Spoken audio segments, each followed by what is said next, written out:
नमस्कार दोस्तों सब लोग बोल रहे हैं कि फाइनल मीटिंग हुई थी जयपुर में, उसमें क्या हुआ।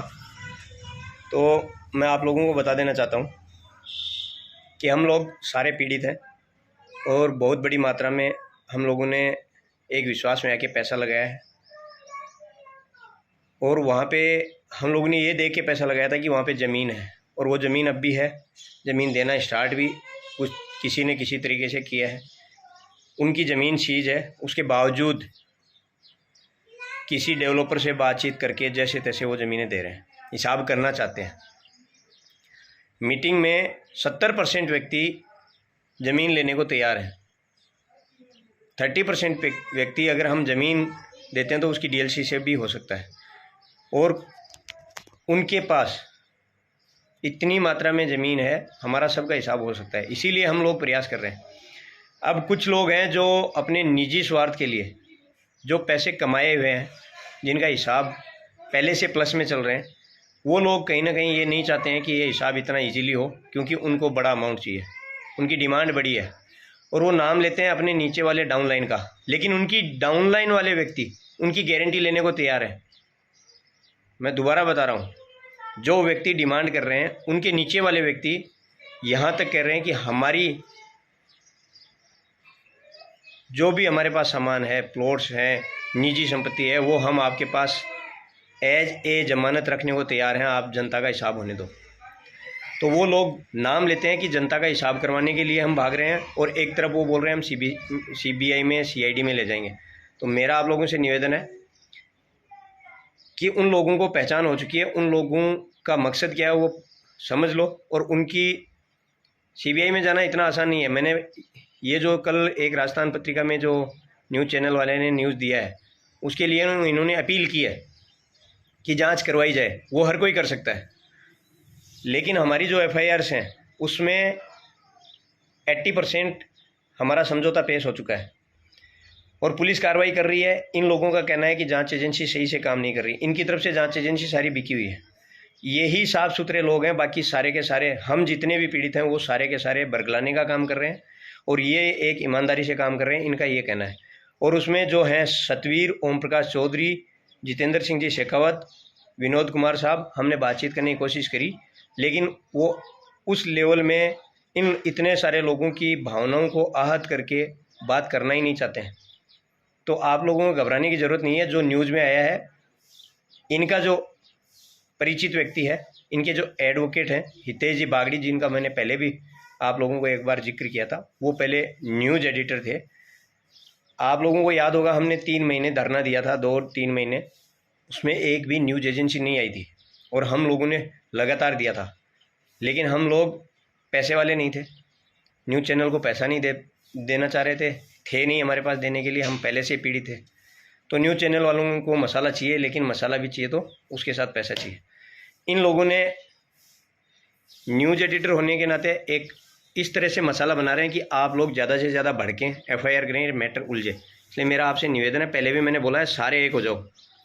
जब हम सारे पैसा देने वाले व्यक्ति ये कह रहे हैं कि हमारा हिसाब हो रहा है, तो कोई भी दूसरी जांच एजेंसी इंटरफेयर नहीं करेगी। पुलिस ने कार्रवाई कब करी? जब हम लोगों ने एफआईआर करी।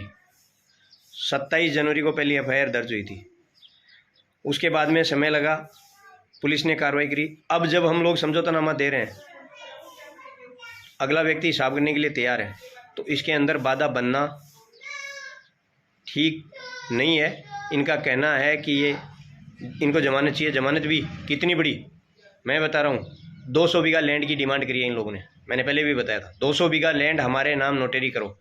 तो इतने सारे लोग, सब लोग चाहते हैं हिसाब हो। अब आप लोग इस चीज़ को समझ लीजिए कि अगर इस तरह से हर व्यक्ति करेगा तो हिसाब कैसे होगा। तो मेरा आप लोगों से निवेदन है, मैं नहीं बोल रहा हूँ कि ये लोग क्या चाहते हैं, मुझे नहीं पता है, लेकिन मैं इतना ही बोल रहा हूँ कि आप लोग इन लोगों से दूरी बना लो। 4 या 5 ही लोग हैं, 4-5 लोगों की जो ये बोल रहे हैं 11,000 करोड़, 2700 करोड़, उसके लिए लोगों की जो एफआईआर होती हैं उसमें क्या बैलेंस है उससे निकाला जाता है। तो ये चाहते हैं एफआईआर ज़्यादा हो और अमाउंट बढ़े। इनका जो अमाउंट कैलकुलेशन किया जाता है, इनकी एफआईआर का अकाउंट कैलकुलेशन किया जाता है, तो 18 लाख का मुकदमा सतवीर सिंह जी का है, पनलावा के 2 व्यक्ति हैं, उनका एक का 2 लाख है, एक का 1.5 लाख है,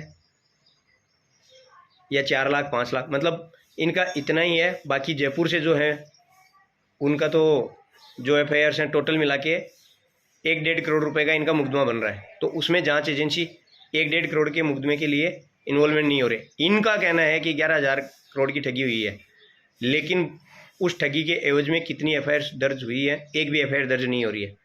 तो इनके कहने से कुछ नहीं होगा, आप लोगों को डरने की ज़रूरत नहीं है। और इनसे हम वार्तालाप करने की कोशिश कर रहे हैं, जितनी कर रहे हैं। ये सोच रहे हैं हमारी वैल्यू बहुत ज़्यादा है, ये हमारे नाक रगड़ेंगे। हमने वो भी कर लिया, हाथ भी जोड़ लिए। अब अगर कहीं ना कहीं ये हिसाब होने में टाइम लग रहा है तो उसकी वजह ये 5 लोग हैं। हो सकता है कि जांच एजेंसी इन्वॉल्वमेंट हो जाए तो उसके बाद में ये समय सीमा बढ़ जाए, तो उसके लिए जिम्मेदार ये लोग होंगे। क्योंकि हम लोगों ने बोला था हिसाब करवाने के लिए हम सारे के सारे लोग एक साथ प्रयास करेंगे। अगला देना चाह रहा है, लेने वाले हम हैं, देने वाले वो हैं, बीच में बटा के हिसाब करेंगे। और इन लोगों की मंशा क्यों गलत है मैंने पहले भी बताया था। सुखबीर बिजारनिया, राजल जहांगीर नाम के व्यक्ति हैं जो इनको बैकग्राउंड सपोर्ट कर रहे हैं, फाइनेंशियल सपोर्ट कर रहे हैं। मैंने मीटिंग में भी बोला था और आज भी बता रहा हूँ, वो व्यक्ति नेक्सा पीड़ित नहीं है, नेक्सा से उनका कोई लेना देना नहीं है, उनकी पर्सनल जाति दुश्मनी है। उसको नज़र में रख के ये लोग ऐसा कर रहे हैं। तो आप लोगों से निवेदन है कि इन लोगों से दूरी बनाएं। इनकी मंशा सब लोगों को पता चल चुकी है, इतने लोगों का पैसा फंसा हुआ है। इसलिए हम लोग ये प्रयास कर रहे हैं कि सब समझौते से जो समाधान हो सकता है, उससे बेस्ट कोई ऑप्शन नहीं है। जांच एजेंसियों ने जहां जांच करी है उनके रिजल्ट्स पीछे देख लो। किसी भी कंपनी के भागने के बाद में किसी भी व्यक्ति से रिटर्न कितना जल्दी मिला है और कितना मिला है, पीछे के बैकग्राउंड को उठा के देख लो। अभी भी मास्टर ट्रेडिंग जैसी कई कंपनियां भागी हैं बाज़ार से, ओनर तक नहीं मिला है और किसी के पास प्रूफ तक नहीं है क्या किया। हमने ये कंपनी में लैंड में पैसा लगाओ, पूरा प्रॉपर्टी में पैसा लगाओ, उस लैंड से हम रिकवरी कर सकते हैं, हमारे पास ऑप्शन है। इसलिए मैं बोल रहा हूँ कि हम समझौते से ज़्यादा जल्दी रिकवरी कर सकते हैं। और उसके एवज में मैंने कम से कम 4.5 करोड़ रुपए की लैंड लोगों को देके 4.5 करोड़ का रिलीफ दिलाया है। ये इसका प्रूफ है। और आप लोगों को आज भी बोल रहा हूँ, एक साथ हो जाओ। ये लोगों के पास कॉल करके बोलते हैं कि आप FIR करो, हमारे साथ आओ। अम्बाला में भी किया है, अम्बाला टीम से जो आए थे प्रतिनिधित्व करने वाले, उन्होंने भी बताया है। तो ये इतनी ओछी हरकत पे गिर चुके हैं, इतनी ओछी हरकत पे कि जा जाके कॉल्स कर रहे हैं लोगों को कि आप आ जाओ, आप आ जाओ। कोई इनके पास नहीं जा रहा है। तो इसलिए आप लोग समझ लो कि ये सामाजिक तौर से भी एक इस टाइप का काम कर रहे हैं कि इसको ज़्यादा से ज़्यादा उलझाया जाए। इसमें इनको अच्छी तरह से पता है कि जब वहाँ कोर्ट में और CBI में जा रहा है तो समय ज़्यादा लगेगा। इनके नीचे वाली डाउनलाइंस जो भी हैं, मैं उनसे रिक्वेस्ट कर रहा हूँ कि आप लोग इनसे बात करो कि भाई आप अगर कोर्ट और CBI में जाता है तो आपके पास भी समय सीमा सीमित है, उसमें आप हमारा पैसा दिलवाएं। कैसे दिलवाते हो वो इनके पास, आप इनसे बात करो, क्योंकि ये प्लस में है, इनका पैसा प्लस में है, इनके पास पैसा है। वो ये लोगों को इंगित करते हैं कि लीडर्स अपनी प्रॉपर्टी दें, तो ये भी कहीं ना कहीं लीडर हैं, इनके नीचे भी टीम्स हैं। और मैं आपसे खुले तौर पे बोल रहा हूँ, किसी भी तरह से हमने बातचीत करने के लिए 1300 लोग एकत्रित हुए और एक टुच्चे का फ़ोन लेके एक व्यक्ति आता है और वो बोलता है कि वो आदमी घर से आप लोगों से बात संबोधन करना चाह रहा है, जैसे मन की बात पे प्रधानमंत्री जी संबोधन कर रहे हो। एक गंदगी है, वो सामाजिक तौर पे भी गंदगी है। मैं सीधे तौर पे बोल रहा हूँ, उसका फ़ोन माइक पे लगा के बोल रहा है, इसलिए लोगों को गुस्सा था। और उस आदमी को हमने इतना सम्मान दिया कि वो व्यक्ति बोला मैं उनका प्रतिनिधित्व करने के लिए आया हूँ, बातचीत करने के लिए आया हूँ। तो सब लोगों ने उसको सम्मान दिया और इतने लोगों की जो बागडोर माइक इसके हाथ में दे दिया, यानी संबोधन करने के लिए माइक दे दिया, तो उसने एक अनर्गल, एक तुच्छ हरकत की, जिसकी वजह से वो माहौल बिगड़ा।